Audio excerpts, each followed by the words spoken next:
Se abre la solemne sesión académica con motivo de la apertura del curso 2018-2019. Tiene la palabra el profesor doctor Fernando Almaraz Menéndez, secretario general de la Universidad de Salamanca.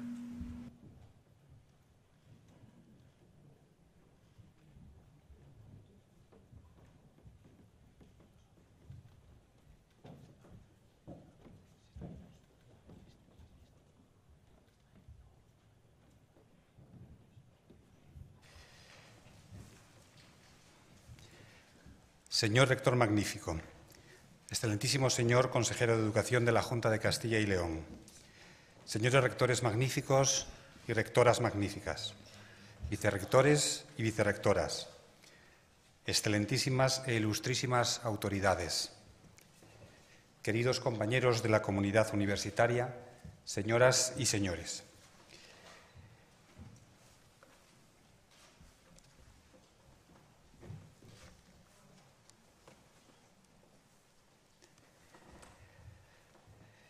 En los apuntes de secretaría de 1762, un documento manuscrito recuperado y analizado por el profesor Juan Luis Polo Rodríguez, se describe el oficio de secretario general y las funciones de gestión académica y administrativa que le correspondían ya en aquella época, muy similares, por cierto, a las que a mí me toca ahora desempeñar. Una de las tareas que ya es tradición que realice el titular de la Secretaría General de la Universidad de Salamanca es dar lectura en este acto solemne al resumen de la memoria académica del curso que acaba de terminar. Nada más sencillo. Nada más fácil porque este ha sido un curso afortunado para la Universidad de Salamanca. He aquí la crónica necesariamente resumida del curso 2017-18. Comenzamos hace un año en este mismo Paraninfo acogiendo la apertura del curso de todo el sistema universitario español con la presencia en el estudio salmantino de la mayoría de los rectores de las universidades españolas y bajo la presidencia de sus majestades los reyes de España. Aquella ceremonia supuso el comienzo oficial de la conmemoración del 8º centenario, un acontecimiento de Estado largamente preparado desde 2008 y que sin duda ha marcado el devenir de este curso académico que terminamos. Al comienzo del curso estábamos inmersos en el proceso electoral que cada 4 años nos permite elegir al rector de la universidad mediante votación de la comunidad universitaria y siguiendo las normas que marcan nuestros estatutos. Así, en nuestro devenir democrático natural, el 18 de diciembre de 2017, el rector Hernández Ruy Pérez traspasó el bastón de mando al rector Ricardo Rivero, que nombró un nuevo equipo de gobierno. Comenzó entonces un nuevo ciclo universitario que en 2018 ha desarrollado la primera parte de su andadura sin ruido y con normalidad. Nuestros órganos de gobierno y representación se han renovado paulatinamente durante el curso en la medida que corresponden, siendo de destacar la renovación de la representación estudiantil en el claustro universitario y, en consecuencia, en el Consejo de Gobierno como resultado de las elecciones entre el alumnado que se realizaron en el mes de marzo. Con motivo del 8º centenario, ha sido este un curso repleto de acontecimientos importantes. Debo destacar necesariamente solo algunos de ellos. Comenzaré por 3 de los más importantes reconocimientos que, como regalos de cumpleaños, nos han llegado de nuestro entorno cercano y lejano. El 26 de febrero, la Universidad recibió la Medalla de Oro de las Cortes de Castilla y León, como reconocimiento, en palabras de su presidenta, al enorme prestigio de una institución académica y cultural que ha conseguido conservar el mismo espíritu que alumbró su creación, un gran proyecto universal de generación y transición del conocimiento. El 19 de abril, la República de Portugal, en la persona de su presidente Marcelo Rebelo de Sousa, en visita institucional conjunta con el rey Felipe VI al estudio salmantino, otorgó a nuestra universidad el grado honorífico de la Orden de Santiago de la Espada, condecoración que recaía por vez primera en una universidad no portuguesa y que premia el mérito literario, científico y artístico de la más antigua de las universidades de la península ibérica. Mucho más lejos, pero también en abril, los emperadores de Japón homenajearon a la Universidad de Salamanca por sus 800 años, recibiendo al rector Rivero en el Palacio Imperial. Y hace escasamente 10 días, el 3 de septiembre, la Fundación Japón ha reconocido a nuestra universidad por su labor en el estudio y enseñanza de la lengua, historia, diplomacia y cultura japonesas, otorgándole un premio por primera vez concedido a una institución española. Pero el 8º centenario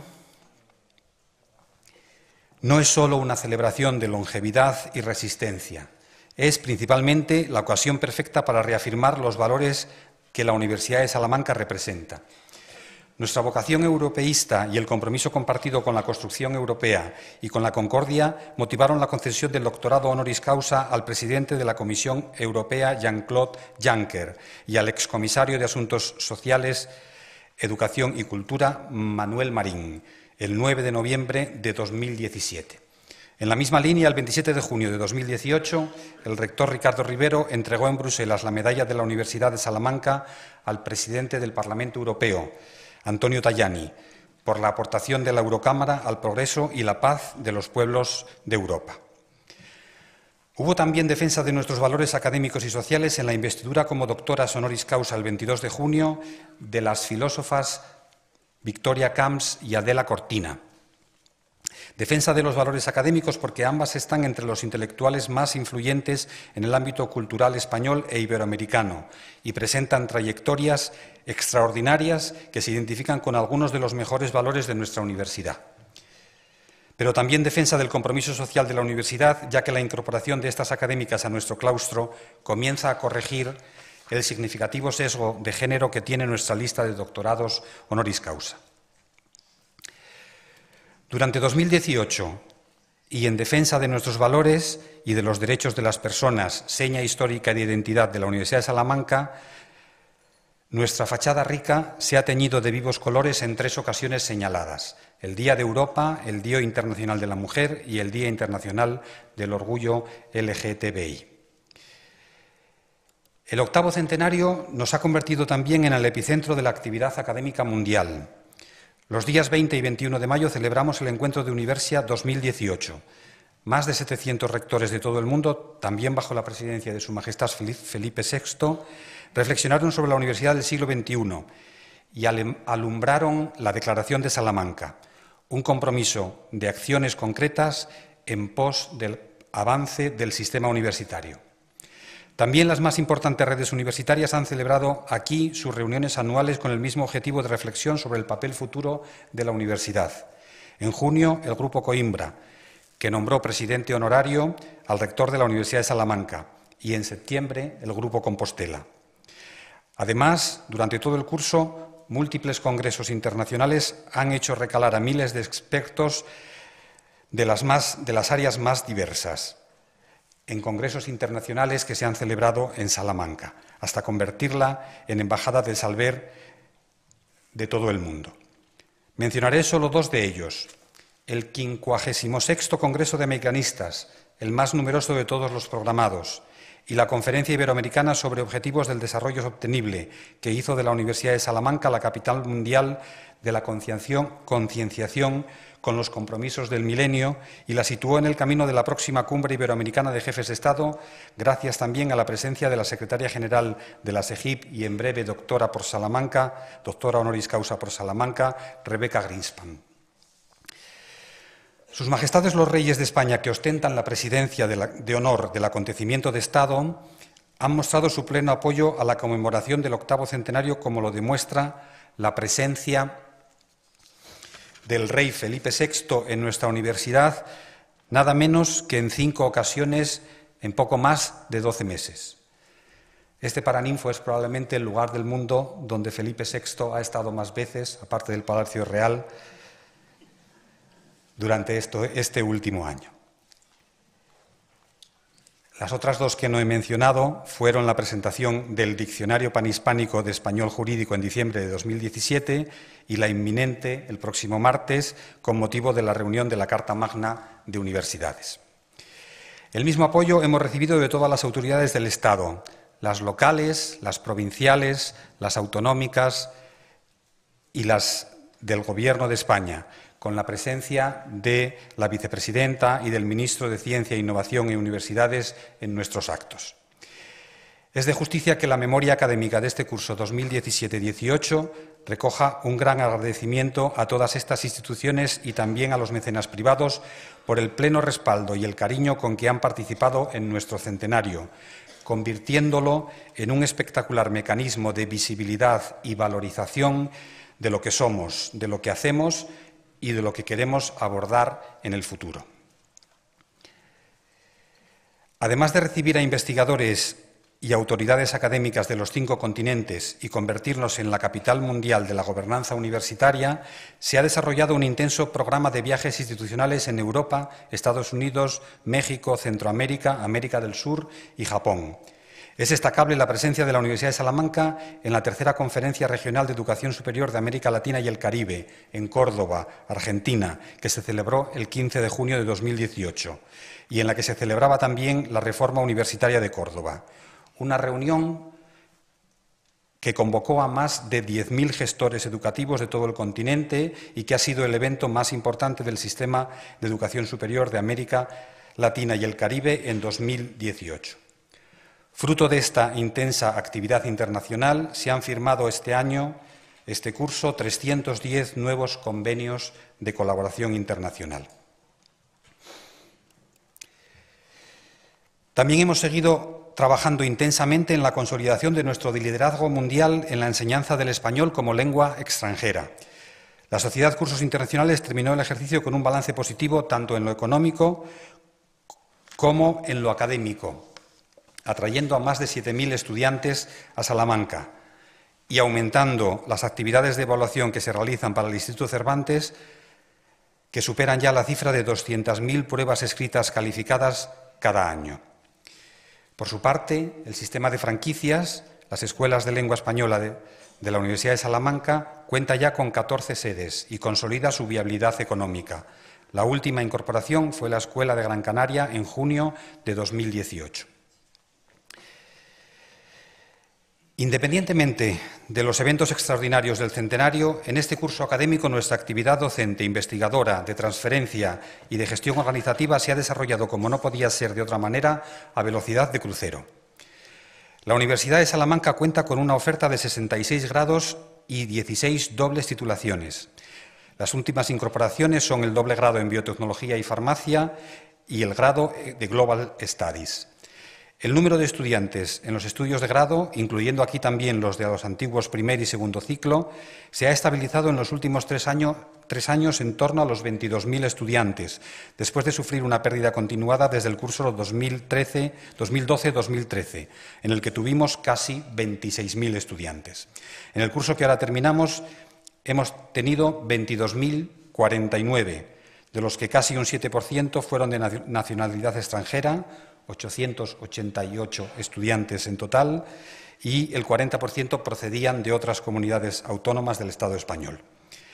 Se ofertaron en este curso un total de 71 másteres universitarios, 9 más que el curso anterior, una oferta académica que hizo que se mantenga el número de estudiantes totales en programas de posgrado, con un ligero aumento de 1.778 a 1.791. En nuestra oferta de doctorado, formada por 40 programas, hemos tenido 2.341 estudiantes matriculados, dato a fecha de 12 de septiembre, de 65 nacionalidades diferentes. Y en total se han defendido 153 tesis hasta el momento. En la Universidad de Salamanca hemos expedido 6.614 títulos oficiales, que se desglosan, como se puede ver en pantalla, 369 títulos de doctor, 1.514 de máster, 4.567 de grado, 98 de licenciado, 26 de diplomado y 40 de ingeniero, incluyendo las ingenierías técnicas. Por último, en lo que a datos de docencia se refiere, se han contabilizado 1.425 estudiantes matriculados en títulos propios y un total de 549 actividades de formación específica con 10.186 matriculados. El programa curricular individualizado, conocido por las siglas PCI, que está dirigido a quienes quieren diseñar su propio itinerario formativo, registró 620 alumnos, todos de grado, excepto uno de máster. En el campo de la investigación y transferencia, el apoyo de las instituciones que acabo de mencionar ha permitido la puesta en marcha de nuevas iniciativas, entre las que destacan el programa de atracción del talento científico en Salamanca, firmado con la Fundación Salamanca Ciudad de la Cultura y Saberes, con el que se han incorporado ya 4 nuevos investigadores, y también el firmado con la Diputación de Salamanca para la convocatoria de proyectos de investigación orientados a ofrecer soluciones tecnológicas al sector primario. En grandes números, en la actualidad se gestionan 474 proyectos de investigación de distintas convocatorias, 55 de nivel europeo. A lo largo de este curso académico se han formalizado 219 solicitudes de participación en proyectos, de los que 136 eran internacionales y 57 de ellos coordinados desde esta universidad. Asimismo, se han tramitado 8 solicitudes de integración a redes de investigación europeas. También se han gestionado en el último año 385 contratos, artículo 83, de los cuales 215 son nuevos, por un presupuesto total de más de 2,5 millones. La comparación retrospectiva de los últimos años muestra que en 2017 experimentamos un sensible descenso de la captación de fondos por medio de proyectos de investigación nacionales, europeos y artículos 83, unos 9,5 millones de euros, con respecto a los fondos obtenidos en 2016, que fueron de 11,7 millones, que aún así fueron superiores a los obtenidos en 2015 de 7 millones. Todavía es pronto para valorar los datos de 2018. Este año se ha hecho un importante esfuerzo económico para al menos duplicar el número de contratos de investigación predoctoral y postdoctoral en los programas propios de la universidad.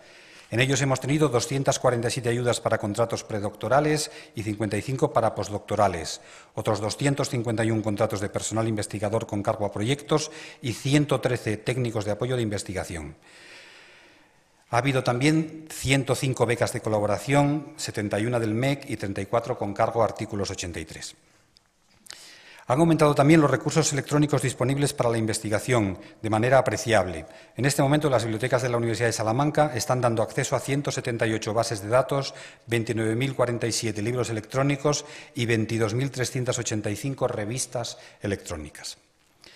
Es esta una pequeña muestra de cifras que demuestran el compromiso de nuestra universidad con la investigación y la transferencia del conocimiento. Un compromiso que trataremos de transmitir también a la sociedad en la que nos integramos, especialmente a los más jóvenes, mediante acciones de fomento de la cultura científica y de la innovación, que este año han sido un total de 402 actividades que han atraído a casi 14.000 personas. En el apartado económico, la liquidación del ejercicio 2017 reflejó un superávit presupuestario de 7 millones de euros, aunque afectado en una gran parte, lo que ha producido un incremento del remanente genérico en 2.176.000, que es lo que podemos asumir como verdadero excedente del ejercicio anterior. Se trata de un resultado muy satisfactorio que incrementa nuestra solvencia, dejando un remanente genérico de más de 29 millones de euros. El presupuesto para el año 2018 fue aprobado en Consejo de Gobierno en su sesión del 22 de marzo de 2018 y por el Consejo Social en la sesión de junio. Asciende a 214 millones, casi 215 millones de euros, lo que supone un incremento de 4,4 millones, que es aproximadamente un 2,10%. La deuda propia de la universidad era a 31 de diciembre de 2017 de 3.395.000 euros, que puede considerarse mínima dadas las cifras presupuestarias que maneja la institución. Por lo que respecta al parque científico, la ocupación de los edificios destinados al alojamiento de empresas es del 100%. Son 69 las empresas vinculadas al parque, con un número de empleados de 823. La prioridad en el parque científico en este curso ha sido buscar y encontrar fórmulas para terminar el edificio M4 sin que esto suponga un esfuerzo económico adicional para la universidad. La gestión económica nunca está exenta de sobresaltos. El más destacable fue la recepción en febrero de 2018 del inicio de un procedimiento de reintegro de la financiación recibida en la convocatoria de ayudas a proyectos desarrollados en parques científicos tecnológicos de 2009 del antiguo Ministerio de Ciencia e Innovación, en el que nos reclamaban más de 5 millones de euros. Se trabajó en un recurso y se consiguió que la cifra final quedara por debajo de los 600.000 euros.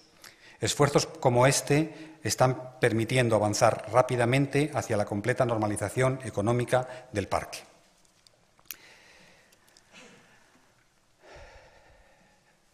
Más allá de los datos económicos, lo más importante de nuestra universidad son las personas. Y cualquier resumen de los resultados del curso académico debe hacer referencia a las mejoras en su situación. Los estudiantes, que son nuestra razón de ser, han visto reducidas las tasas académicas en un pequeño porcentaje, aún no suficiente. Durante este curso, 9.720 estudiantes han tenido algún tipo de beca para la realización de sus estudios tanto de grado como de máster. De ellas, la mayoría corresponden a convocatorias nacionales y autonómicas y 308 han sido becas propias de la universidad por un importe total de 505.000 euros. Este ha sido un año de éxitos para nuestros deportistas. La Universidad de Salamanca ha participado en 10 campeonatos de España universitarios, con 70 participantes que han obtenido 10 medallas. Es destacable el primer puesto de la Universidad de Salamanca en el Trofeo Rector de Castilla y León, así como la clasificación de una de nuestros estudiantes para el Campeonato Mundial Universitario de Orientación, que se celebró la última semana de julio en Finlandia. Desde la Secretaría General hemos percibido claramente cómo la conmemoración del 8º centenario ha supuesto un esfuerzo adicional para el personal de Administración y Servicios que se ha afrontado con la mejor de las disposiciones por parte de todos. El agradecimiento por esta circunstancia es obligado. A lo largo del curso académico, con periodicidad mensual y con la presencia directa del rector, se ha desarrollado la mesa de negociación del PAS, con el resultado de mejoras en las condiciones de trabajo, entre otras las relacionadas con el calendario laboral, el plan de acción social, las condiciones del programa de evaluación del desempeño, el pago del llamado sexenio previsto en el convenio colectivo y las ofertas públicas de empleo de 2016 y 2017 para el personal de Administración y Servicios funcionario.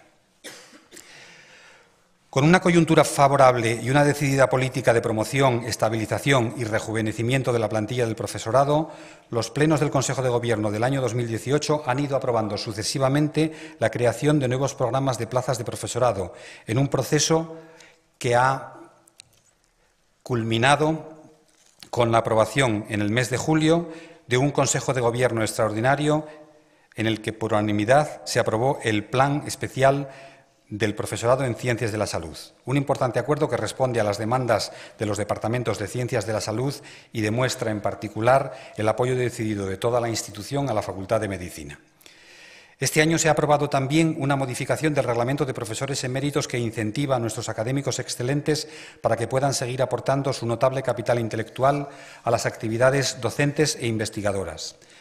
También, por petición de los propios interesados, en junio de este año se ha pasado a considerar a los profesores jubilados como profesores ordinarios en lo que a acceso a los recursos bibliográficos electrónicos se refiere, pues muchos de ellos siguen realizando investigación y publicaciones aún después de su jubilación. La Universidad de Salamanca ha contado en este curso académico que acaba con 2.265 profesores de todas las categorías. El personal de Administración y Servicios funcionario y laboral es un colectivo de 1.190 personas. Por último, dentro de la comunidad universitaria no podemos olvidar a Alumni, la Asociación de Antiguos Alumnos, que supera ya los 20.000 miembros y que el 26 de mayo de este año logró reunir a más de 5.000 de ellos en el Encuentro Internacional Alumni 8º Centenario aquí en nuestra universidad. Con asistentes procedentes de 13 países y representantes de todas las promociones desde 1953 a 2017, el evento se convirtió en un acontecimiento de gran repercusión mediática, por el número de congregados y también por la participación de personalidades vinculadas a la Universidad de Salamanca, como los presidentes de las multinacionales Mapfre, Iberdrola y Telefónica. Con los rankings tenemos una batalla pendiente, porque aspiramos a lo más alto y hemos conseguido algunas victorias parciales.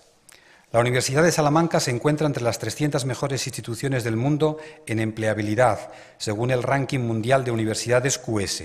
Está en el puesto número 18 de las universidades españolas y en el 528 del mundo, en el Simago Institution Ranking de 2018. En el U-Ranking de 2018 se sitúa en el puesto 11 de las universidades españolas y en el U-Multirank, el ranking que impulsa la Comisión Europea, destacamos en varios indicadores: en doctorados internacionales, en publicaciones citadas en patentes, en ingresos por colaboraciones profesionales y graduaciones en tiempo normativo de máster. Finalmente, hay que resaltar que la marca Universidad de Salamanca es la cuarta de las universidades españolas en repercusión internacional. Este curso hemos estado también inmersos en un proceso de transformación digital que afecta a toda nuestra organización, desde la administración hasta la docencia. Con fecha 24 de abril de 2018 se puso en marcha una nueva sede electrónica que sustituyó completamente a la anterior y cuyo despliegue paulatino se desarrollará completamente durante el próximo curso.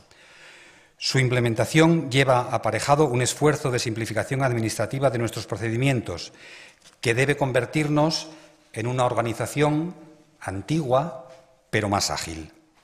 Otro de los ámbitos en los que se han desarrollado proyectos de transformación digital es la comunicación.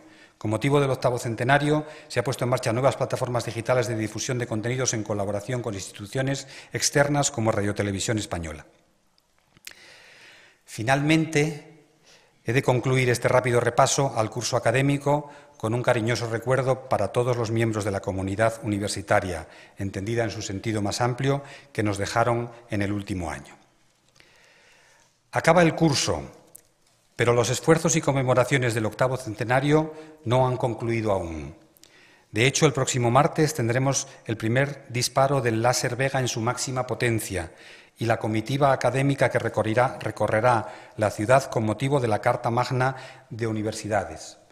Un ejemplo más de la combinación de innovación y tradición que nos caracteriza. Hoy comenzamos un nuevo curso y no será el último. Vendrá otro y los siguientes. Y estoy seguro que dentro de 100 años, en el 9º centenario, un orgulloso secretario general como este que les habla recibirá el encargo de su rector de resumir el curso académico anterior y pensará: nada más fácil porque aquel será, estoy seguro, otro curso afortunado para la Universidad de Salamanca. Muchas gracias.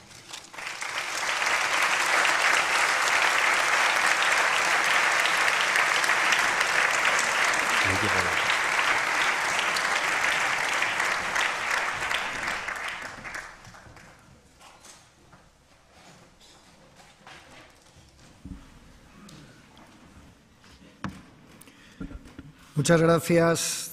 Tras la presentación del informe por parte del secretario general de la Universidad, a continuación tendrá lugar la primera lección del curso académico a cargo del catedrático de Derecho Penal y rector que fue de este estudio, profesor doctor Ignacio Verdugo Gómez de la Torre, que disertará en torno a las reflexiones penales desde Salamanca. Decían ayer, decimos hoy, dirán mañana. Profesor Verdugo.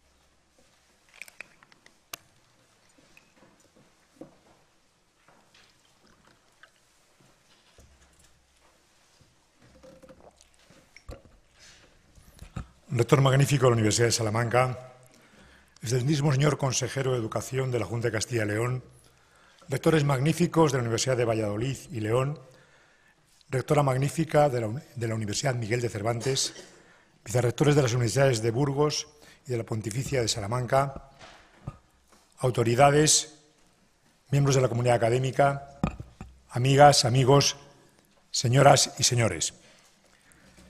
En el curso 1944-1945, en este mismo acto, José Antón Oneca se preguntaba: ¿que el Estado se atribuya el derecho de privar a sus súbditos de la vida, honor, libertad y patrimonio es hecho impresionante que desde tiempos antiguos preocupó a los pensadores?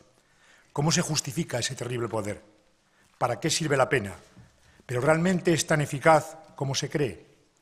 Y continuaba: Ha habido época de rotunda confianza en su virtud y con lógica simplista, al verla fracasada en la repetición diaria del delito, se buscaba el remedio en la multiplicación de los rigores. Hoy pretendo invitarles a volver a reflexionar sobre estas interrogantes. La búsqueda de respuesta a las mismas marca el presente, lo que decimos hoy, el pasado, lo que decían ayer, y el futuro, lo que dirán mañana. Pero no deben olvidar que el contenido del derecho en general y del derecho penal en particular está sometido a un doble condicionante. De un lado, a los rasgos de la realidad que se pretende regular y, de otro, a los criterios que se pretende queden reflejados en dicha regulación, el qué y el cómo. En este último, en el cómo, exteriorizamos el modelo de ordenación de la sociedad, el modelo de Estado, o si se prefiere, nuestra ideología. El derecho, por tanto, es un producto histórico y está cargado de ideología. Mis palabras, sin duda, quedarán reflejadas mis raíces, mi ideología. Estas se enlazan con un modo de entender el derecho penal en buena medida construido en las aulas de este estudio. A ellas me remontaré y es particularmente oportuno el recordarlas en un año tan significativo como el del 8º centenario de nuestra universidad, de la primera Universidad Iberoamericana. Conmemoración que, por otra parte, hace que sea mayor mi agradecimiento por el honor que para mí supone el que se me haya encomendado pronunciar hoy esta lección inaugural. Soy discípulo de un extremeño salmantino, Marino Barbero Santos. Desde el primer momento de su magisterio me subrayó la raíz salmantina de su modo de entender el derecho. Recuerdo que en las aulas de la Universidad de Valladolid fue donde aquellos alumnos de segundo oímos de su boca por vez primera los nombres de Alfonso de Castro, de Francisco de Vitoria, de Ramón Salas y Toribio Núñez, de Pedro Dorado Montero o de ya citado José Antón Oneca. Sobre las obras de todos ellos se construye un modo de entender el derecho penal al que muchos de los que hoy estudiamos el derecho de castigar pretendemos dar continuidad, en una época como la actual de entusiasmo punitivo. Mi punto de partida será lo que decían ayer, las raíces, para desde ellas analizar tres de los muchos temas, tal vez demasiados, que hoy ocupan el derecho penal y que tienen un particular significado en el momento que vivimos. Me refiero al derecho penal internacional, a la corrupción en el ámbito de las relaciones internacionales y a la prisión permanente revisable. Les hablaré de lo que decimos hoy, en la esperanza de que los futuros estudiosos del derecho penal, los que dirán mañana, consideren estos problemas como resueltos y que, frente a las cuestiones sobre las que tengan que reflexionar, continúen desarrollando una línea de pensamiento penal que es signo de identidad de este viejo estudio.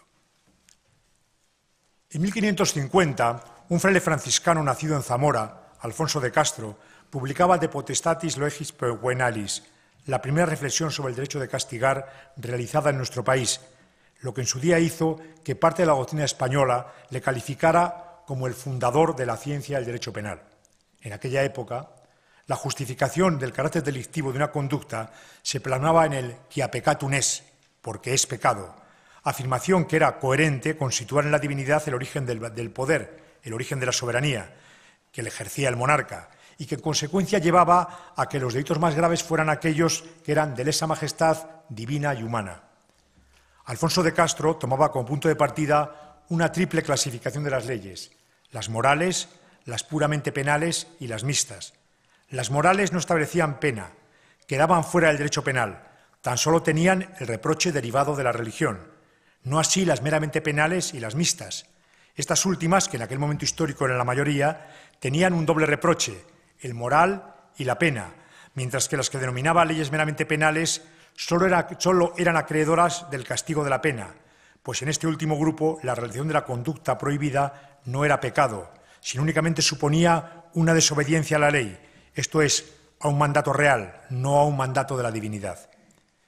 Este es un punto clave en la doctrina de Alfonso de Castro, pues comienza a abrir una brecha en las relaciones entre la moral y el derecho penal, ya que las que califica como leyes meramente penales, el desvalor ético de un comportamiento no es la razón de su consideración como delito, que sí está presente en las que considera como leyes mixtas. Hoy, en una sociedad laica y éticamente plural, aceptamos que desvalor ético y desvalor penal están presentes en muchos comportamientos delictivos, pero se trata de una coincidencia de valoración llevada a cabo desde dos órdenes que, con criterios independientes y no necesariamente coincidentes, se pronuncian sobre hechos de la vida de las personas. Contemporáneo de Alfonso de Castro fue otro fraile, en este caso dominico, el burgalés Francisco de Vitoria, la figura más relevante de la conocida como Escuela de Salamanca, de enorme trascendencia en el campo del derecho internacional y a través de él en el derecho penal.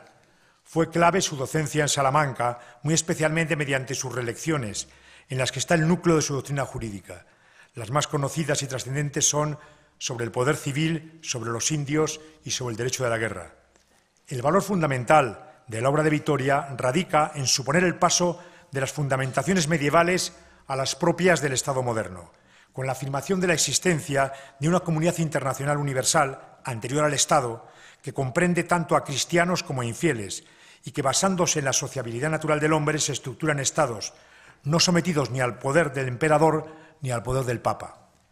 En palabras de Vitoria, el orbe entero, que en cierto modo es una república, dice, tiene potestad de dar leyes justas y convenientes para todos, como son las del derecho de gentes.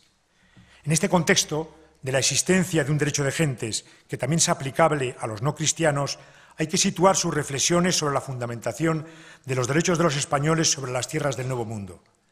En las tres referidas relecciones, Vitoria analiza los títulos que justifican la conquista de los españoles de las tierras americanas.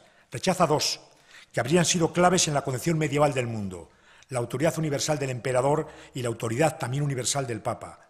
Junto a ellos, también razona el rechazo de otros títulos, como eran el derecho de ocupación, pues las tierras americanas no eran res nullius, o los pecados contra natura de los indios o su degradación moral, o la donación expresa por Dios. En la tercera parte de su relección primera, la de sobre los indios, expone los que considera títulos legítimos, a resaltar dos: el derecho que tienen los hombres a desplazarse y a comunicarse en razón de su sociabilidad natural y el derecho a comerciar. En síntesis, la obra de Francisco de Vitoria abre un camino nuevo en la proyección del derecho sobre las relaciones entre los Estados, pues está poniendo límites a la soberanía, lo que con el tiempo pasará a constituir lo que conocemos hoy como jus cogens, y abre la puerta para situar al hombre, independientemente de sus creencias, como futuro sujeto de derecho internacional.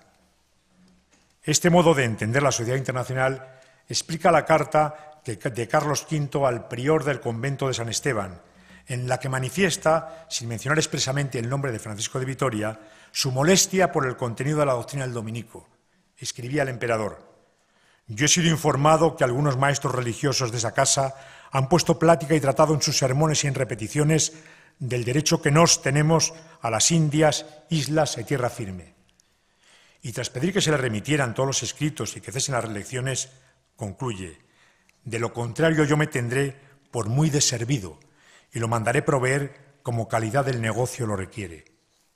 Por tanto, Vitoria también exterioriza en su doctrina el compromiso con la fuerza de la razón, con la necesidad de encontrar argumentos que justifiquen la actuación del poder, y no se puede olvidar que se trataba del mayor poder que existía en aquel momento histórico, el de Carlos I de España y V de Alemania, el poder del emperador. 200 años más tarde, el pensamiento ilustrado aporta una explicación distinta al origen del poder, que pasa de la divinidad al pueblo. Y en coherencia con este punto de partida, la fuerza de la razón conduce a una ordenación distinta de la sociedad, a un nuevo modelo de Estado, que hoy está en la base del imperante en nuestro ámbito cultural. En el ámbito jurídico, este nuevo modelo de ordenación de la sociedad trae consigo las constituciones y los códigos. Necesariamente, por tanto, esta bendita fundamentación del derecho va a traer también consecuencias directas e importantes sobre el derecho penal. Me importa subrayar el papel que profesores de este estudio tuvieron en la introducción en España de este nuevo modelo de ordenar la sociedad. Al respecto, basta recordar la cita de Méndez Pelayo referida a la Universidad de Salamanca, cuando afirma que era un foco de ideología materialista y radicalismo político. De aquí salieron la mayor parte de los legisladores de 1812 y de los conspiradores de 1820. Me referiré a tres de estos conspiradores: a Diego Muñoz Torrero, a Ramón Salas Cortés y a Toribio Núñez, a su contribución al derecho penal y a sus significativas biografías. Muñoz Torrero, que fue rector de esta universidad, desempeña un papel clave en las Cortes Gadicanas, en las que pronunció el discurso inaugural el 24 de septiembre de 1810. Una vez constituidas las Cortes, en sus intervenciones defenderá con éxito principios básicos del Estado liberal, que proporcionan soporte a una renovación de la justificación y contenido del derecho penal. Defender estos principios tras el retorno de Vivan las cadenas de los absolutistas, le costará a Muñoz Torrero, con excepción de los años del trienio liberal, la prisión, el exilio y finalmente la vida en 1829 en una cárcel de Lisboa. La nueva fundamentación del Estado, propugnada entre otros por este clérigo extremeño, lleva necesariamente a un ordenamiento penal con un nuevo contenido, en el que el actual hunde sus raíces. La ley, como exteriorización del pacto social y expresión de la soberanía nacional, es el único medio para establecer delitos y penas, y al que solo se puede recurrir, y es importante recordarlo, cuando sean necesarias para el mantenimiento de una sociedad asentada sobre el hombre y sus derechos. En este punto, un momento de grandes cambios que en muchos países como España, que es un buen ejemplo, tardarán en consolidarse, es el tiempo de la separación entre la Iglesia y el Estado, de la humanización de las penas, de la prohibición de la tortura, del cuestionamiento de la pena capital, de la revisión del porqué y el para qué de las penas. Es el tiempo de la codificación. En las bases de estos cambios sobre los delitos y las penas son obligadas referencias a dos figuras que todos los penalistas conocemos, Beccaria y Jeremías Benzan. Y tanto la difusión en España de sus obras como en el debate sobre las mismas son claves para la introducción del penamiento en España, en nuestro país, profesores de esta universidad. Ramón Salas, uno de los heterodoxos españoles, es el traductor de Benzan y comentarista de Beccaria, y una de las figuras claves para la introducción del pensamiento liberal, como digo, en España. Él era aragonés de nacimiento, se formó en las universidades de San Carlos de Guatemala y de Salamanca, en la que llegó a ser rector e innovador catedrático. Intervino activamente en los debates finales del siglo XVIII de nuestra universidad para su reforma, por lo que fue denunciado a la Inquisición, condenado, encarcelado en Guadalajara y expulsado de su cátedra, que nunca recuperará. Afrancesado más tarde, luego exiliado en Francia, retorna con el trienio liberal, ejerce como abogado y muere en Madrid en 1827. Salas, tras su regreso a España, publica dos obras importantes en la construcción del derecho penal liberal: la traducción y comentarios al Tratado de Legislación Civil y Penal de Jeremías Benzan y los comentarios a la obra de Beccaria, y siempre firmó como doctor en Salamanca. Para la difusión de la obra de Benzan tiene particular relevancia también la aportación que lleva a cabo Toribio Núñez, que era bibliotecario de la Facultad de Derecho y que mantiene una significativa correspondencia con el filósofo inglés y que propaga a través de su obra activamente todo el contenido de la obra de Benzan. Ambos, Salas y Benzan, son importantes para entender la trascendencia que tuvo en nuestro país. El primero, Benzan, como han puesto en relieve los estudiosos de la obra de Salas, él asume críticamente las tesis del inglés, propugna principios desde ella que son básicos en el derecho penal actual y que se vinculan directamente a la exigencia de un Estado liberal, como los mencionados del valor de la ley y de la necesidad de la pena. Y defendiendo también la proporcionalidad en base a una concepción utilitarista que defendía, es un rasgo clave de la doctrina de Benzan. Como ya he mencionado, Salas también es autor de unos interesantes comentarios a la obra de Beccaria, en los que defiende con aportaciones propias un derecho penal preventivo, que complementa con medidas penales a las que denomina medios indirectos. Dice: el legislador debe quitar el poder de delinquir obrando sobre las cosas y no sobre el hombre. Además de la importancia siempre subrayada del libro del Marqués de Beccaria, hay que detenerse en la ya apuntada trascendencia que la obra del pensador inglés tuvo en España. En el derecho penal reconocía su influencia en el efímero Código de 1822.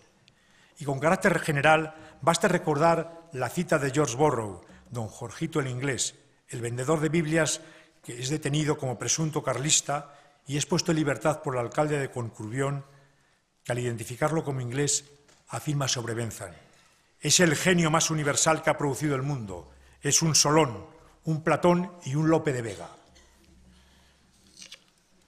El 19 es, lo sabemos todos, un signo complicado para la Universidad Española, también para la de Salamanca. Para su renacer habrá que esperar a la década final del siglo, en la que se incorporan al claustro dos figuras claves, cada una en su ámbito: Miguel de Unamuno y Pedro Dorado Montero. Este último, Pedro Dorado, nacido en Navacarros, cerca de Béjar, es el penalista español más original y relevante de la época. Formado en esta Universidad de Salamanca, en la Central y en la de Bolonia, elabora una construcción penal en la que convergen aportaciones del correccionalismo, que era el clausismo hispano, y del positivismo criminológico italiano, en la época en que el hombre ha delinquido, lo pone como elemento central de sus reflexiones, todo en el marco de una reflexión muy crítica sobre el modelo de Estado. En aquel momento histórico, en toda Europa, la crisis del derecho penal propio del Estado liberal quedaba exteriorizada en las muy altas cifras de reincidencia, lo que llevó en los años finales del XIX y en los primeros del XX al desarrollo de movimientos de reforma del derecho penal. Estos ponían el acento en políticas preventivas que buscaban orientar la respuesta penal hacia la prevención especial, es decir, pretender que aquel que ha delinquido, no vuelva a delinquir. Estas políticas de prevención también hay que ponerlas en relación con el paralelo avance de las ciencias experimentales, que en el ámbito del derecho punitivo se proyectaba sobre la determinación de las causas del delito, es el nacimiento de la criminología, y sobre el contenido de la respuesta penal. En las bases de las propuestas de Dorado de un derecho penal que respondiera a las exigencias de aquel momento están las construcciones del positivismo criminológico, en cuyas fuentes se había formado durante su estancia en Bolonia. Dorado, además de su labor de traductor y difusor de algunas de las obras claves de esta escuela, construye sobre ellas críticamente parte de su aportación personal, con la incorporación de contenidos que reflejan el origen correccionalista. En su obra, respecto al delito, subraya su carácter relativo, pues la consideración de una conducta como tal depende de múltiples factores que explican su permanencia en el tiempo. A este rasgo une la consideración del delito, recuerden lo de la crítica al modelo de Estado, como una manifestación del poder. La lista de delitos es impuesta en razón de los intereses de aquellos que en una sociedad tienen en sus manos la posibilidad de llevarlo a cabo. Respecto a la pena, una constante de la obra de Dorado es propugnar la búsqueda de la prevención especial, la orientación hacia la corrección del delincuente. Esa es la finalidad que impulsa todas sus elaboraciones y constituye, por tanto, un claro antecedente de las posiciones que hoy sitúan la reinserción social del reo como fin de la sanción penal.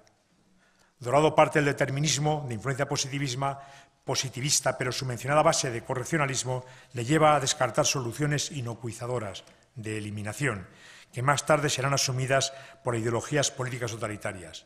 El delincuente, entiende Dorado, es un enfermo que debe ser tratado con las aportaciones de las ciencias experimentales. Su modo de entender la sociedad y su modo de entender el derecho perturbaron los cimientos de la muy conservadora sociedad salmantina de aquel entonces y le llevaron, como es sabido, a difíciles situaciones personales. La última raíz salmantina a la que voy a hacer referencia es la del citado Antón Oneca, que tras la Guerra Civil también sufrió represión por sus ideas. Dentro de su muy importante obra me centraré en su ejemplar lección inaugural, mencionada en mis palabras iniciales, en la que en sus eruditas y acertadas reflexiones sobre la prevención general, muy especialmente se pronuncia sobre la idea de la exasperación punitiva, la creencia irracional en el castigo, que puede llevar justamente a los efectos contrarios a los que pretende el legislador. El punto de partida de Antón es claro. Él dice: las leyes del Estado no son las únicas reguladoras de nuestra conducta, ni sus penas más que una parte de las sanciones que con coacción más o menos difusa obran sobre la colectividad. Con ello, con este principio, se está señalando el camino a la consideración del derecho penal como uno de los instrumentos de control social y al examen de los efectos de la coincidencia o no del control social pretendido a través de la amenaza penal con el desarrollado por otros medios de control sobre el potencial delincuente. Esta consideración debe estar presente tanto en la selección de las conductas que merece la consideración de delictivas como en la necesidad de relacionar la entidad de la amenaza de la pena con la distinta gravedad del delito. La aportación de la teoría de la pena la completa Antón subrayando la armonía entre ambas prevenciones y son correctamente entendidas. En particular, él subraya otra vez la idea de la intimidación, la idea de poner un límite a la misma.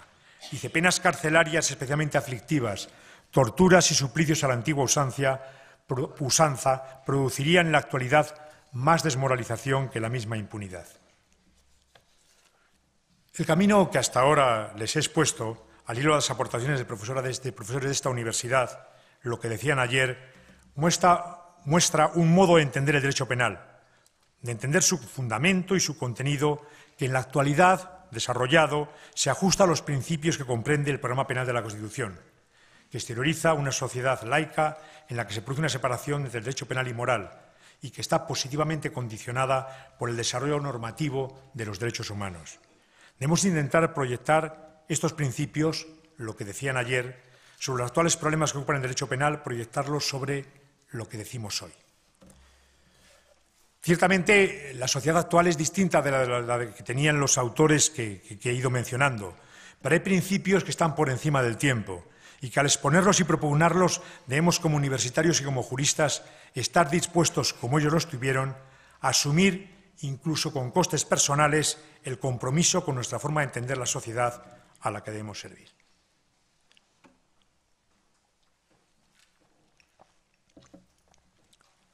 Vamos a ver lo que decimos hoy. Y previamente hay que pronunciarse sobre cómo legislar. Vivimos en un momento histórico condicionado por nuevos factores que se proyectan sobre el día a día de nuestra sociedad y que es rico en la generación de cambios en el ordenamiento jurídico, también en el penal. Mencionaré dos de estos factores: el desarrollo tecnológico y la internacionalización. Tanto uno como otro son fuente necesariamente de nuevas situaciones, de nuevos problemas y también de nuevas respuestas desde la política, que muchas veces más de las necesarias vuelve sus ojos al viejo recurso de los delitos y de las penas. Tengan presente un dato. El Código Penal, en su momento denominado Código Penal de la Democracia, data de 1995. En sus 23 años de vigencia ya ha sufrido una treintena de modificaciones, vinculadas unas a obligaciones internacionales, otras a la revolución tecnológica y muchas a la vía errada de la búsqueda de una legitimación en demandas reales o supuestas de la opinión pública, los que los penalistas calificamos como utilización simbólica del derecho penal. Legislar en función de la opinión pública, de los grupos de presión mediáticos y del protagonismo que en el corto plazo se da a las víctimas no es más democrático. Al contrario, es un paso atrás. Es ignorar el propio origen del derecho penal, que nace como respuesta pública que asume el Estado en sustitución de la venganza privada. El acto de legislar, para ser plenamente democrático, tiene que estar presidido por un distanciamiento de los hechos. Ser demócrata, como recuerda Vives Santón, no es fácil, dice, porque comporta un plus: reconocer como personas incluso a los que a nuestro juicio hayan causado los más graves daños sociales. Y es claro que no cabe exigir ese reconocimiento a las víctimas de los delitos de sangre, pero sí a los que dirigen la política criminal.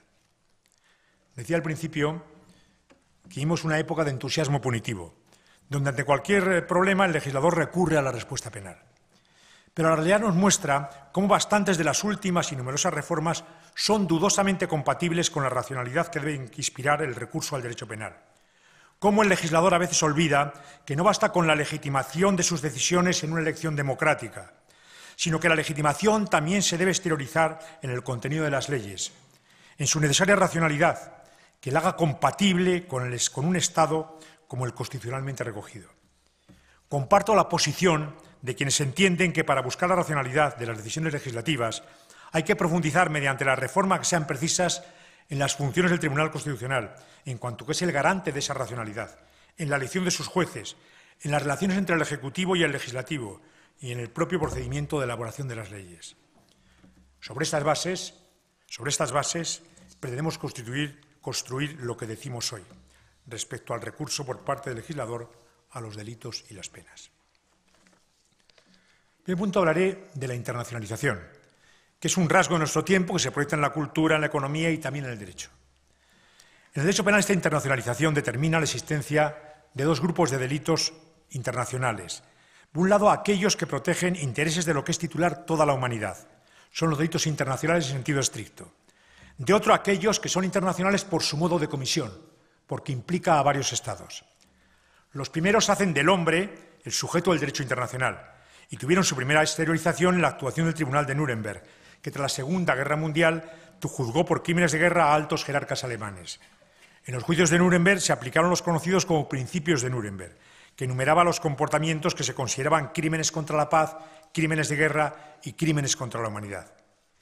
En la práctica, tanto en Nuremberg como en la más reciente actuación de otros tribunales con competencia internacional, piensen en el Tribunal Europeo de Derechos Humanos, la Corte Interamericana o el Tribunal Penal Internacional, se está reconociendo la existencia de delitos que se fundan en valores de los que es titular toda la humanidad.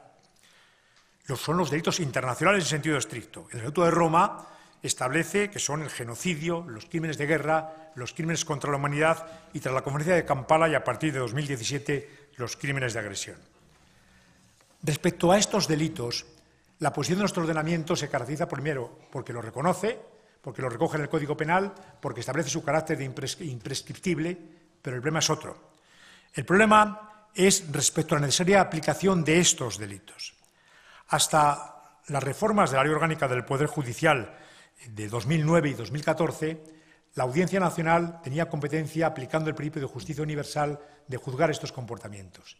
Después de esta reforma esto deja de ser así. Pudiera parecer que la existencia de una Corte Penal Internacional justifica la limitación del alcance de este principio de jurisdicción universal en las legislaciones nacionales, pero esto no es así, porque la realidad de una justicia penal universal, incipiente, limitada y muy condicionada por la realidad de las relaciones internacionales, hace que sea político-criminalmente necesario mantener la jurisdicción universal en los ordenamientos nacionales. Es decir, que un tribunal nacional tenga competencia para poder juzgar estos delitos, independientemente del lugar de comisión y de la nacionalidad de los responsables o de las víctimas. Porque, como recuerda mi compañera de departamento, la profesora Pérez Cepeda, tenemos que pretender que la justicia internacional no solo se ejerza cuando los crímenes se cometen en territorios de países del tercer mundo y por nacionales de dichos países, sino respecto a cualquier ciudadano, aunque sea del primer mundo. Les adelantaba que había otros delitos internacionales, en este caso aquellos que lo son por el modo de comisión. Muy especialmente tienen trayectoria estos en el ámbito económico y más vinculados muchas veces también a la criminalidad organizada. Ante estos delitos y estos nuevos delincuentes surgen dificultades añadidas en los denominados procesos de criminalización secundaria, es decir, en la aplicación del derecho. Máxime si se tiene en cuenta que estamos en la mayor parte ante casos de manifestaciones de la conocida como criminalidad de cuello blanco. He tomado un ejemplo solo, un delito solo, que es la corrupción en las transacciones comerciales internacionales. Aunque la corrupción, como uso desviado del poder, sea tan antigua como el poder mismo, ciertamente en los últimos tiempos han tenido lugar lo que se ha calificado como una explosión de la corrupción, con la aparición de una serie de comportamientos que pueden ser considerados como manifestación de la gran corrupción, caracterizada por la magnitud de sus consecuencias económicas e institucionales y por un alto nivel de impunidad debido al poder de las personas implicadas. Los sobornos para conseguir grandes contratos ha sido durante décadas una práctica frecuente en el mercado internacional. La competencia en su dimensión internacional, llevada a cabo muchas veces por grandes multinacionales, es la que se ve afectada por estos sobornos, y al distorsionarla está afectando en último término al ciudadano en particular, muchas veces de un tercer país, de un país de la zona pobre del mundo. No debe olvidarse que los efectos de la gran corrupción son el paradigma de la desigualdad. Al afectar al destino de los fondos públicos va a repercutir en las políticas sociales, es decir, en aquellas que tienen como destinatario los sectores más desfavorecidos de la sociedad. Por todo ello, nadie discute la necesidad de recurrir aquí al derecho penal. El origen de la consideración de este delito está en los cambios político-criminales que se experimentan en Estados Unidos en la década de los 70, en concreto con la aprobación en el año 77 de la Ley de Prácticas Corruptas en el Extranjero, línea que es completada con posterioridad por la OCDE y en paralelo por distintas instituciones europeas. El legislador español introduce este delito en el año 2000. Desde aquella primera redacción hasta hoy han sido muchos los convenios firmados por España, informes críticos recibidos de organismos internacionales y varias y de distinto contenido y alcance las reformas del Código Penal. Pero junto a este entusiasmo legislativo de sucesivas reformas, en 18 años de vigencia tan solo se ha producido una sentencia condenatoria en la Audiencia Nacional, la de 23 de febrero de 2017. Pero, problemas técnicos aparte, que sin duda existen, cabe preguntarse cuáles son las razones que llevan a que no se aplique. La racionalidad de una ley pasa no solo por cómo es técnicamente, sino porque se aplique y por analizar sino las causas que llevan a su no aplicación. En este caso concurren todas las dificultades de los delitos transnacionales, a las que se añaden las propias de la criminalidad de cuello blanco, recuerden lo del poder de los implicados. La cuestión es la determinación y adopción de medidas que faciliten la aplicación de la ley. Estas pasan por potenciar y especializar los escalones implicados en la criminalización secundaria, la policía, la fiscalía y la magistratura.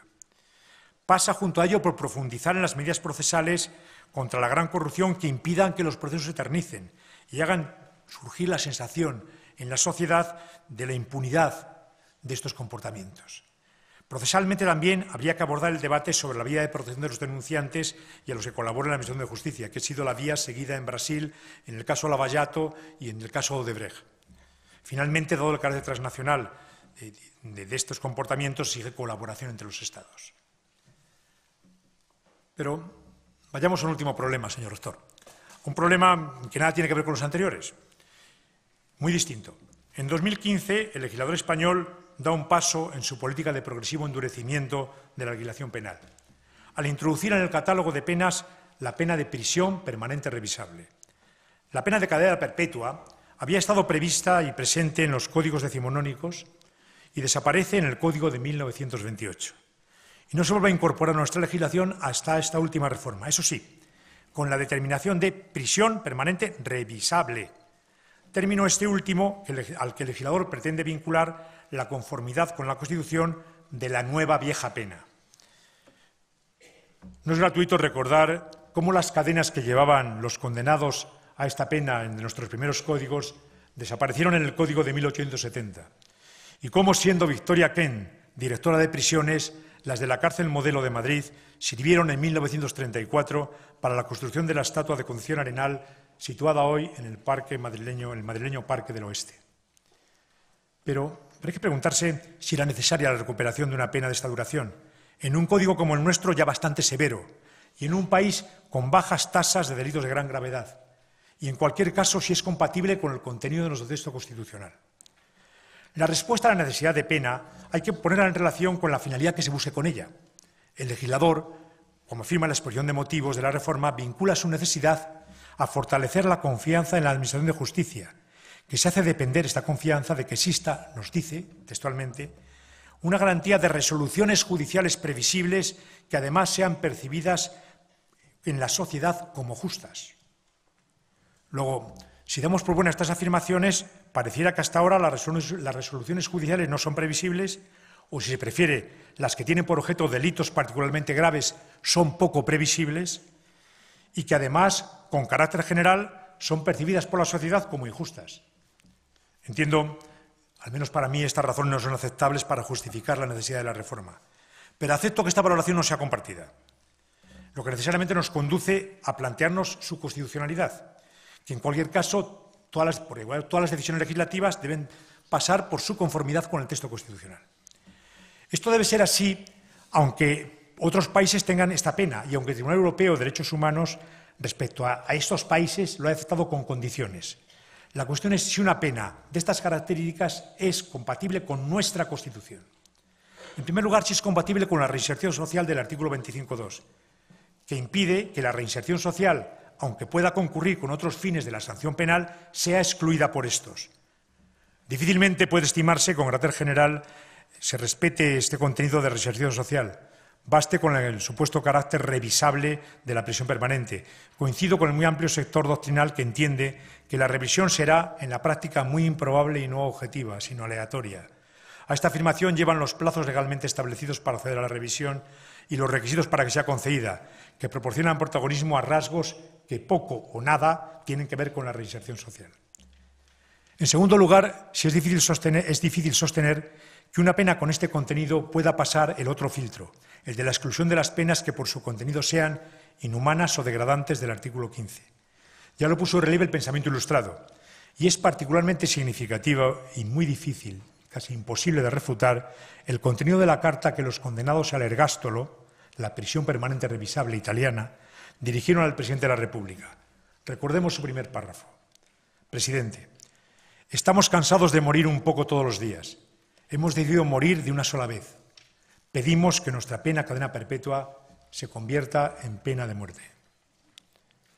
En realidad, la incorporación de esta pena, en mi opinión innecesaria e inconstitucional, es manifestación del cambio que con carácter general reflejan las últimas reformas de nuestra legislación, de un endurecimiento que obedece a una falsa idea de seguridad, en la que lo importante no es la seguridad objetiva, sino la búsqueda de generar a corto plazo la sensación de seguridad, aunque ésta no se corresponda con los datos que suministra el examen de la realidad.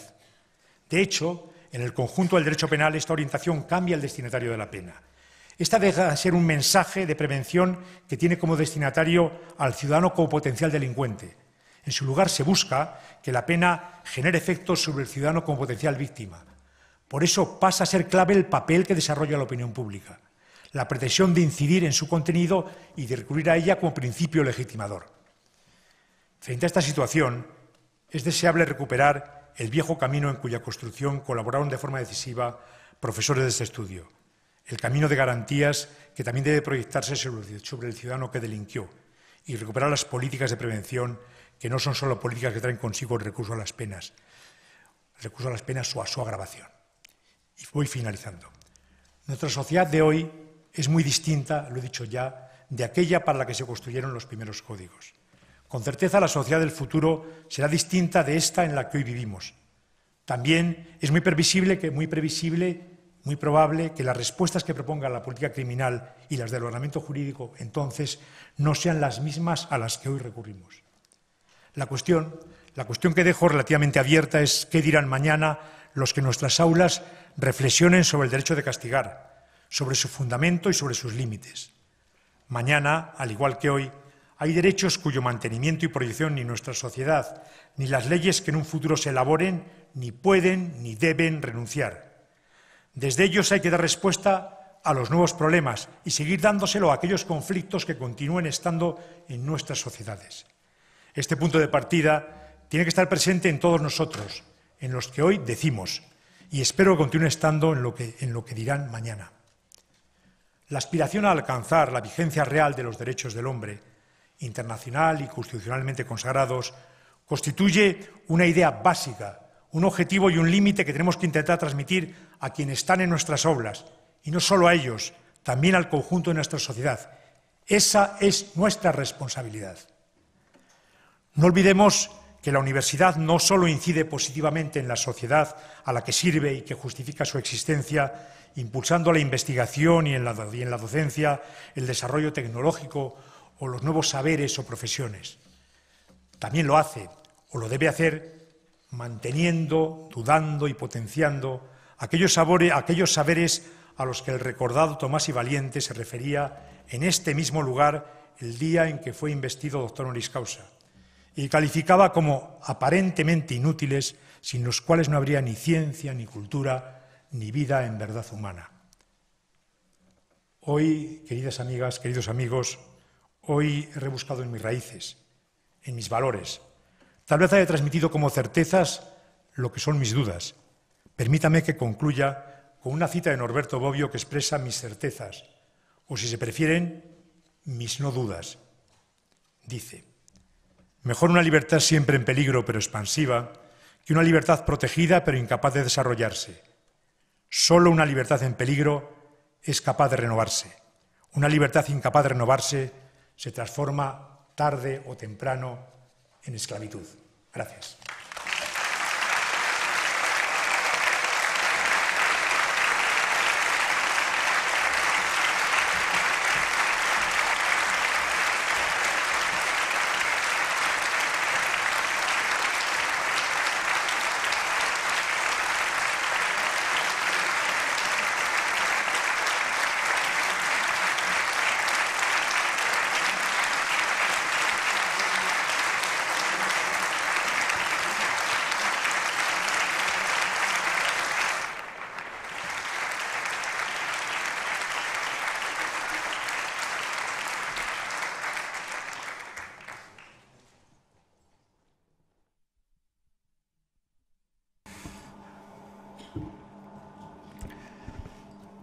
Excelentísimo señor consejero de Educación de la Junta de Castilla y León, rector magnífico de la Universidad de Valladolid, rector magnífico de la Universidad de León, rectora magnífica de la Universidad Miguel Cervantes de Valladolid, señores vicerrectores de las universidades de Burgos y Pontificia de Salamanca, ilustrísimo señor alcalde de Salamanca, ilustrísimo señor presidente de la excelentísima Diputación Provincial de Salamanca, ilustrísimo señor alcalde de Zamora, señora subdelegada del Gobierno en Salamanca, rectores que lo fueron de nuestro estudio, rector Verdugo, muchas gracias por su lección, rector Fermoso, rector Bataner, excelentísimo señor Santiago Muñoz Machado de la Real Academia Española, autoridades académicas, civiles y militares, profesoras y profesores del claustro, amigas y amigos.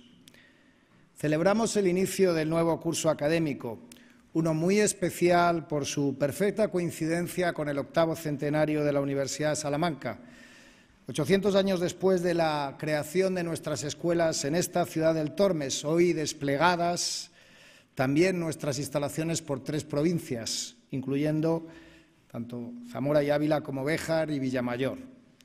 Además, la brillante lección del profesor Verdugo, hemos escuchado también la sucinta y completa memoria presentada por el secretario general de la Universidad, cuya razón de ser es la rendición de cuentas y la información sobre los indicadores del curso pasado, con particular responsabilidad de este equipo de Gobierno durante los meses de enero a julio, cuando asumimos la gestión de las competencias estatutarias.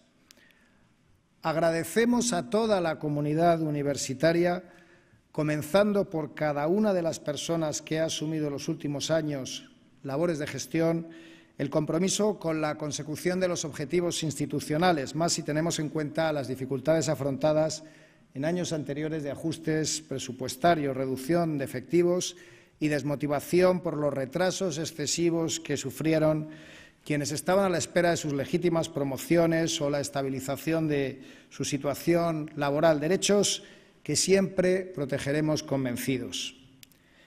El curso académico que ahora comenzamos debe marcar un cambio de tendencia significativa en muchos de los indicadores señalados por el informe, tanto los cuantitativos como los cualitativos.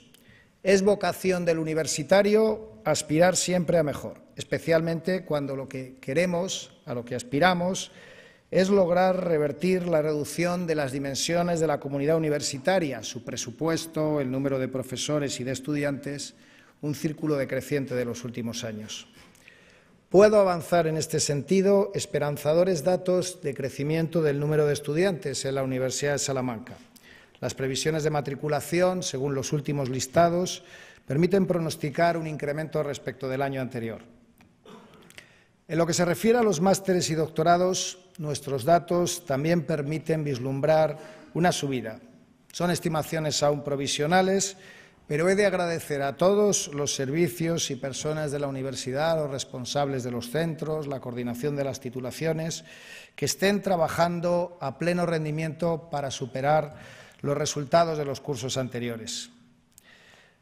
La estrategia de atracción de estudiantes a nuestras aulas sigue desplegándose en estas semanas, cuando hemos de ver cómo se completan los datos de matrícula en cada una de las titulaciones. No los tendremos hasta avanzado el mes de octubre. Tras este proceso, procederemos al análisis para comprender mejor nuestras oportunidades de mejora, toda vez que las cifras de incorporación de determinadas procedencias nacionales e internacionales a Salamanca podrían y deberían ser elevadas, lo que nos marcamos como objetivo para el curso que comenzamos. Debe subrayarse que nuestras oportunidades reales y mayores de crecimiento se centran, sin embargo, en el posgrado y la formación permanente, pues las limitaciones acordadas en el sistema universitario de Castilla y León para la puesta en marcha de nuevos grados, unidas a los plazos de tramitación de las propuestas que se puedan plantear, dificultan sobremanera la adaptación de la oferta a la demanda y las necesidades sociales, que demuestra el mantenimiento del interés por algunos estudios, así como la necesidad de cambios en otros.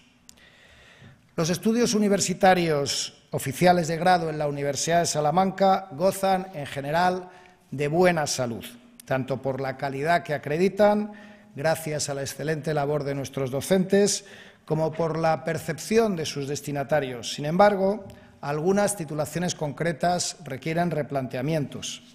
Aunque presentan excelentes propuestas, no logran atraer matrícula en los niveles deseables. Por ello, exploraremos este curso alternativas que pasen por la virtualización, la semipresencialidad, los dobles grados que potenciaremos y la combinación de la docencia de asignaturas en inglés para incorporar estudiantes de otras nacionalidades. También multiplicaremos los convenios internacionales orientados específicamente a estos destinos académicos. En lo que se refiere a la oferta de posgrado, frente a las dudas que se han sembrado en los últimos meses y más en los últimos días por el comportamiento muy poco escrupuloso de personas concretas en otras instituciones, quiero reivindicar la calidad de nuestros másteres y doctorados, así como agradecer y reconocer el excelente trabajo de los coordinadores de titulaciones, las profesoras y los profesores de la universidad, que os esforzáis por garantizar la calidad de la enseñanza y la seriedad de las evaluaciones, razones por las que, repito, siempre debemos daros las gracias. Lo hago ahora como rector y nos comprometemos como equipo a apoyaros en vuestros legítimos derechos y expectativas con todas las mejoras que sean necesarias, así como mediante la continuidad de los tan importantes programas de recuperación de la plantilla. En esta línea está trabajando el Vicerrectorado de Profesorado, respondiendo a las demandas legítimas de los departamentos para atender a sus necesidades, esforzándose por avanzar en la progresiva recuperación del número de profesoras y profesores de la Universidad de Salamanca, multiplicando las convocatorias de plazas de ayudantes, contratos postdoctorales y coberturas en casos de necesidad. En el último cuatrimestre del año 2018 se ofertarán con cargo a la tasa de reposición todas las promociones pendientes y en el primer cuatrimestre de 2019 se dotarán 70 plazas de profesor ayudante doctor correspondientes a los distintos planes de estabilización, dotaciones por adenda y dotaciones también por jubilaciones en nuestra plantilla. El bloque mayoritario de las plazas corresponderá a este último capítulo en contraposición a lo ocurrido el curso pasado. Además, complementariamente, elaboraremos en este curso un plan de refuerzo de áreas estratégicas mediante plazas alternativas y distintas a la de profesor ayudante doctor en todas las categorías que sean precisas. Propondremos también al Consejo de Gobierno modificaciones de normativas que afectan al Estatuto del Personal Docente e Investigador, una modificación del Plan de Organización de la Actividad Académica del PDI, el modelo de plantilla, nuevos criterios de reparto académico en los departamentos, criterios sobre ocupación de cargos unipersonales, nuevos criterios de reparto de TFGs y TFMs en departamentos, modificación de los baremos de adjudicación de las plazas de profesor asociado y profesor ayudante doctor y creación de subáreas a efectos del cálculo del índice de necesidades docentes en determinadas áreas. La demora en la aprobación de los presupuestos generales del Estado explica una tardía definición de las cifras de promociones y convocatorias de plazas permanentes a disposición de la Universidad de Salamanca, pero el número 99, nada menos, permite vislumbrar un curso académico en el que contaremos con margen legal para ir cubriendo las acuciantes necesidades. Para ello también solicitamos el apoyo de la Consejería de Educación de la Junta de Castilla y León, consciente siempre de la importancia de apoyar la marca internacional que es para nuestra comunidad autónoma la Universidad de Salamanca. Compartimos la posición de la Consejería de Educación en algunas visiones del sistema universitario, así, por ejemplo, la reivindicación de una EBA única en todo el territorio del Estado. También necesitamos muestras decisivas de mejora de la financiación de nuestros capítulos de personal en este curso académico, presupuesto imprescindible de la realización de los objetivos institucionales que se nos han marcado. Las instituciones autonómicas han demostrado su apoyo a la universidad porque aprecian este estudio y saben que invertir en universidades en Castilla y León es garantizar el mejor futuro para nuestros jóvenes. Agradezco sobremanera el apoyo que nos está prestando en este sentido también el Ayuntamiento de Salamanca. Señor alcalde, que además de respaldar la programación del 8º centenario con sobresalientes recursos, ha impulsado programas pioneros y ejemplares de atracción de investigadores y talento de excelencia a nuestra ciudad universitaria. Muchas gracias por demostrar una empatía y un compromiso con la Universidad de Salamanca extraordinarios. Esta ciudad será tanto más inteligente cuantas más personas valiosas de todo el mundo vengan aquí, gracias a los programas del Ayuntamiento para generar y compartir conocimiento. También la Diputación Provincial lo ha entendido así, multiplicando este año los recursos destinados a fomentar la investigación en colaboración con el sector primario. Agradezco a su presidente el apoyo a los proyectos de investigación sobre agricultura y ganadería en el 30º aniversario de su exitosa Feria Salamac y a todas las instituciones locales que nos apoyan del resto de nuestros campus. La investigación seguirá siendo prioridad absoluta en este equipo de gobierno. Por ello, trabajamos con el objetivo del incremento de la plantilla de investigadores. Durante el último trimestre de 2018 se resolverán los 34 contratos predoctorales y los 18 contratos postdoctorales de los programas propios de la Universidad de Salamanca. También se espera el incremento de técnicos de apoyo a la investigación por la participación en convocatorias nacionales y regionales. Se ha incrementado el número de peticiones desde la Universidad de Salamanca con respecto a años anteriores. El programa de atracción y retención de talento del Ayuntamiento produce el resultado de la incorporación en este mes del último de los 4 investigadores y también gestionaremos el nuevo convenio para la retención de talento para proporcionar ayudas a 15 estudiantes de máster y 15 de doctorado. La primera convocatoria será en este curso 18-19. En lo que se refiere al reforzamiento de los equipamientos e infraestructuras de la investigación, se ha realizado la solicitud de nuevo equipamiento científico en la convocatoria del Mineco, que requiere un importante esfuerzo económico de la Universidad de Salamanca, pues es cofinanciado, y también se está preparando la nueva convocatoria de infrarred, fortaleciendo el equipamiento de núcleos y también el personal administrativo para su facturación. Seguiremos apoyando la participación en las convocatorias de todos los niveles, asumiendo el compromiso de reforzar las estructuras administrativas de apoyo a la investigación, la AGI, la OTRI y la OPI. Revisaremos siempre, asistidos por el buen criterio del Consejo de Investigación, los programas propios. Programamos nuevas convocatorias de proyectos en los que se pretende incluir financiación para jóvenes investigadores, movilidad a ayudas a publicaciones, congresos. El Vicerrectorado de Investigación y los servicios que dependen de ella están redoblando sus esfuerzos con recursos limitados para lograr excelentes resultados que deben ayudar también a mejorar nuestra posición en los principales indicadores nacionales e internacionales, tarea en la que está volcada la unidad de evaluación de la calidad, avanzando en una mejor gestión de todos los datos sobre los resultados de nuestros centros, institutos y departamentos. Lograr condiciones óptimas de realización de vuestras tareas, de las tareas de nuestros investigadores e investigadoras, es nuestra obligación, como lo es igualmente garantizar el mejor servicio y la atención constante a las necesidades de nuestros estudiantes. El Vicerrectorado de Estudiantes y Sostenibilidad se ha planteado como objetivos para este curso académico trabajar siempre junto a la representación de los estudiantes, asociaciones y delegaciones para mejorar su estatuto. Planteamos una propuesta participativa de reforma del reglamento de representación y siempre escucharemos las demandas razonables de los estudiantes y continuaremos en este sentido reforzando los espacios de estudios en época de exámenes. Intentaremos también ampliar las oportunidades de acceso a distintos programas de becas, gracias a la siempre excelente labor de nuestro servicio de becas. Se seguirá trabajando en la calidad de nuestros colegios y residencias, sobre todo en lo relativo a comedores e infraestructuras. Personalmente visitaré de forma regular los colegios y comedores universitarios para comprobar in situ los avances en este sentido.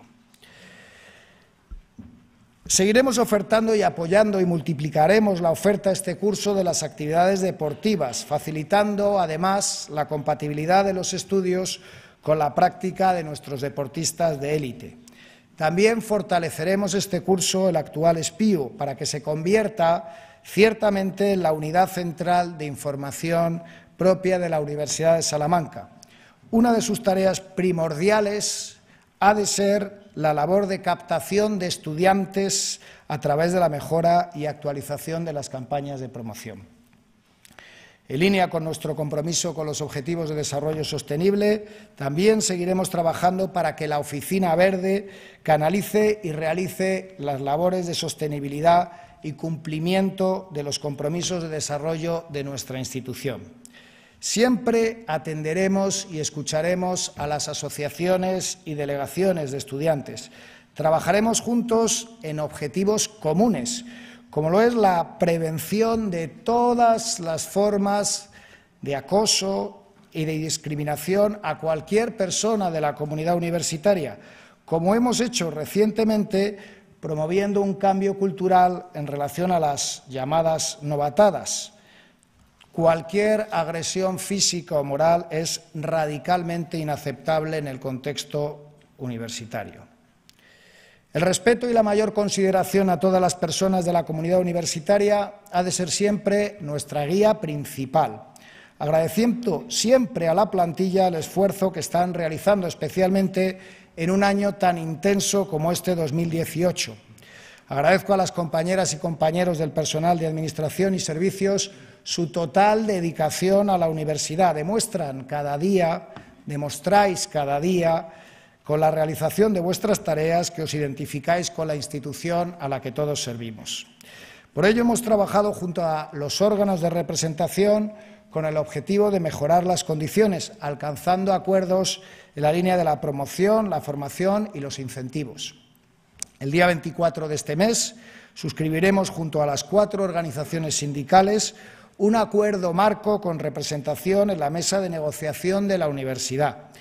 Como rector, me comprometí a reunirme cada mes con el Comité de Empresa y la Junta de Paz.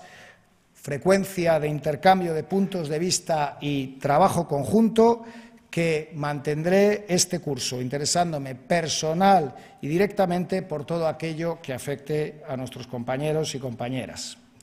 Destaco entre las prioridades para que el curso que iniciamos sea exitoso en este sentido, los planes de promoción y estabilización del personal, ligado a una amplia oferta de empleo público que definiremos conjuntamente en los próximos meses. Asimismo, vamos a promover modificaciones de las relaciones de puestos de trabajo al objeto de dar respuesta a las nuevas necesidades de modernización de la Administración universitaria, siempre atendiendo a los órganos de representación de los funcionarios y los laborales. Trabajaremos también en este capítulo de gestión por mejorar el proyecto de administración electrónica. El plan de trabajo está incluido en el pliego de prescripciones técnicas para el segundo y tercer trimestre e incluye avances en el desarrollo de la implantación del procedimiento administrativo único para todos los trámites obligatorios y opcionales de la universidad. Progresivamente iremos desburocratizando los procedimientos de la universidad y mejorando la interoperabilidad con otras administraciones públicas para evitar las tediosas solicitudes recurrentes de documentos. También se realizarán trabajos relativos a la evolución de la plataforma, tales como implementación de mejoras, corrección de errores detectados, actualizaciones de versiones de la herramienta y mantenimiento y soporte de las distintas funcionalidades.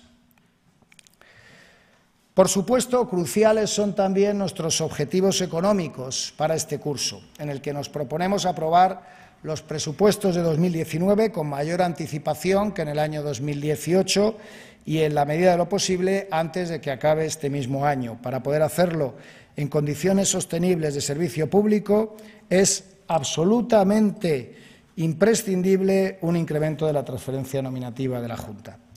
No financiar adecuadamente el capítulo de personal amenazaría nuestro futuro presupuestario.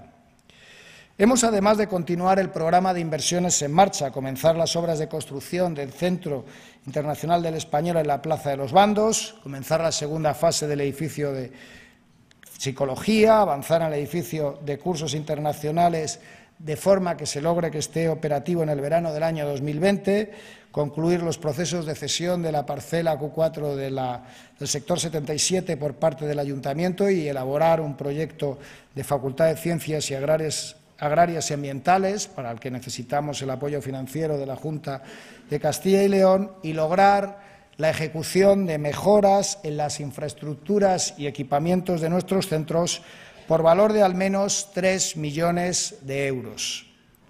Son muchas las necesidades de este esfuerzo inversor que alcanza, por supuesto, también al parque científico, donde nos proponemos encontrar inversión privada para terminar el edificio M4 y rebajar la deuda del parque por debajo de los 5 millones de euros. En diciembre de 2017 era aún de 9,7 millones de euros. Pero a la universidad le importan tanto sus condiciones económicas como nuestro papel decisivo social, impulsado desde el Vicerrectorado de Política Académica. Por ello, hemos de celebrar que el Servicio de Asuntos Sociales cumpla este curso sus primeros 20 años de existencia, reforzando su colaboración con las instituciones y las organizaciones ciudadanas, ampliando la apertura de nuestra universidad a la sociedad en sus entornos territoriales inmediatos, con la finalidad de crecer en las dos líneas esenciales que vienen definiendo su actividad. En primer lugar, la atención a las necesidades de información, asesoramiento y apoyo que demandan los miembros de la comunidad universitaria con el fin de garantizar la igualdad efectiva y de contribuir a la mejora del bienestar personal y social. Y, en segundo lugar, a la promoción entre el alumnado, el profesorado y el personal de Administración y Servicios del compromiso responsable con la sociedad, la participación en defensa y garantía de la diversidad y los derechos humanos, incrementando significativamente el número de voluntarios.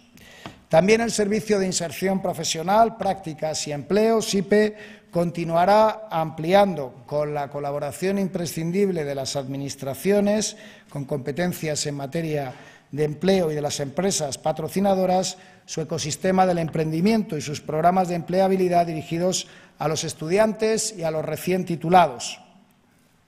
Uno de los objetivos para el presente curso es incrementar la presencia del servicio en las 3 provincias que albergan los campus de la Universidad de Salamanca, intensificando los proyectos conjuntos con las entidades locales en línea con los desarrollados ya con notable éxito con el Ayuntamiento de Salamanca. Se pretende en este curso superar el número de nuevos convenios de cooperación educativa para dar cobertura a las prácticas curriculares y extracurriculares, con la incorporación en los próximos meses de otro millar de empresas e instituciones.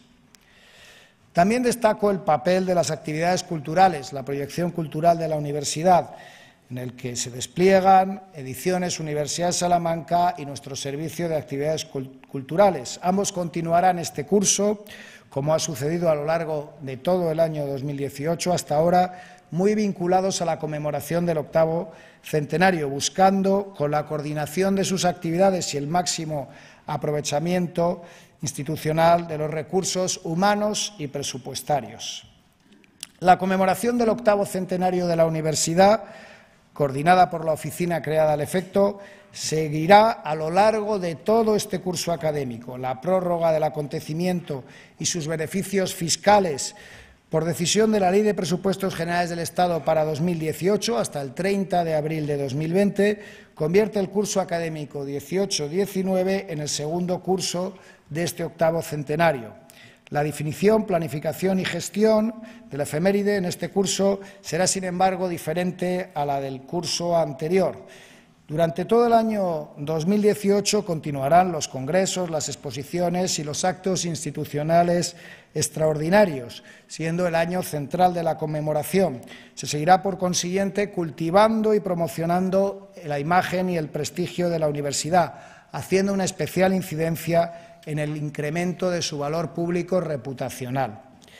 Pero a partir del año 2019, de enero del próximo año, iniciaremos un programa de consolidación de los resultados alcanzados en el año 2018, con especial atención a la presencia participativa de toda la comunidad universitaria y muy singularmente de sus estudiantes, que han de ser nuestros embajadores del futuro, y de toda la sociedad en Salamanca y en el resto de los campus, todas las organizaciones, para favorecer el mayor conocimiento recíproco y el desarrollo de iniciativas de alto valor social.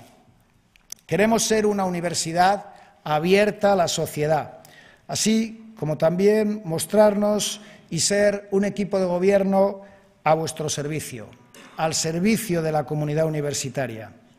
Como rector, visitaré durante los próximos meses todos y cada uno de los servicios y estructuras. Recorreré todos los campus preguntando ¿Qué es lo que debemos hacer? Pidiendo disculpas por todo lo que no hemos aprendido a hacer aún como debemos hacerlo. Aprendiendo de vosotros lo que debemos hacer mejor. Cada día me acercaré a un lugar diferente para departir informalmente con quienes lográis que la universidad funcione cada vez mejor, para aprender de vosotras y vosotros cómo hacerlo. Y pediré, he dicho, siempre disculpas por nuestros errores, en el afán único de lograr mejores resultados. Y agradeceré a cada persona que ayuda y ayude a la universidad su contribución a lograr que el prestigio y la excelencia se mantengan como hasta ahora. A nuestros exalumnos, alumni, a las instituciones privadas que nos patrocinan y acompañan, empresas, fundaciones, medios de comunicación, el Consejo Social, a las instituciones públicas y a toda la comunidad universitaria. Gracias.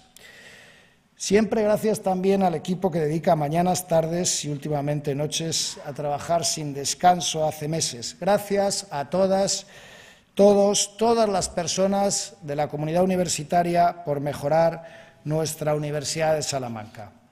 Juntos lo lograremos este curso que en nombre de Su Majestad el Rey declaro inaugurado. Muchas gracias.